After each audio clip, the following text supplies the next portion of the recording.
आपण सोनोग्राफी करू. इथे म्हणतात केली होती, त्याच्यात गाठ दाखवली आणि तिथेच ऑपरेशनच्या आधी सोनोग्राफी केली, त्याच्यात गाठ नाही दाखवली. म्हणजे 11 दिवसात माझी गाठ वितळली, एक लेडी लाईफने आणि एक आंबेजूस. आणि त्याच्यासोबत एक पेशंट तिथे मला मिळालं माझ्यासोबत, तिच्या छातीला गाठी होत्या. तिला एवढा त्रास होता, त्याच्या गाठीचा एवढी आग आणि चमका खूप होता छातीत. तिला जेवण जात नव्हतं, लग्नाला 10 महिने झाले होते आणि ती अक्षरशः रडत होती.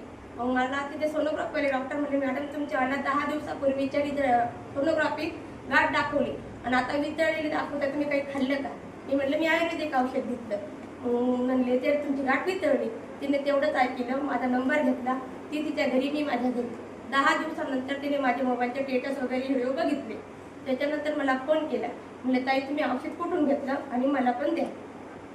मग ते औषध द्यायला आम्ही इथून वडीबद्रीला कांगणे सर, विजय कुलाल सर आणि मी घेऊन गेले. तिला ते औषध दिलं.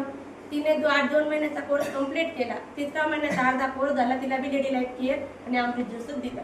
तिला एवढा छान दिलं, तिला लेकरू बाळ होणार नाही, डॉक्टरने एवढं पण सांगितलं होतं. ते तिला एवढा छान दिलं त्यांना. तिला दिवसही गेले, तिच्या छातीत चमकाही कमी झाल्या, तिला जेवणही चाललं, तिच्या गाठीही कमी झाल्या आणि तिचे जे शरीरातले हार्मोन बॅलन्स बिघडले होते ते पाळी यायला लागली आणि तिला दिवसही गेले आणि तिचं वजनही वाढलं.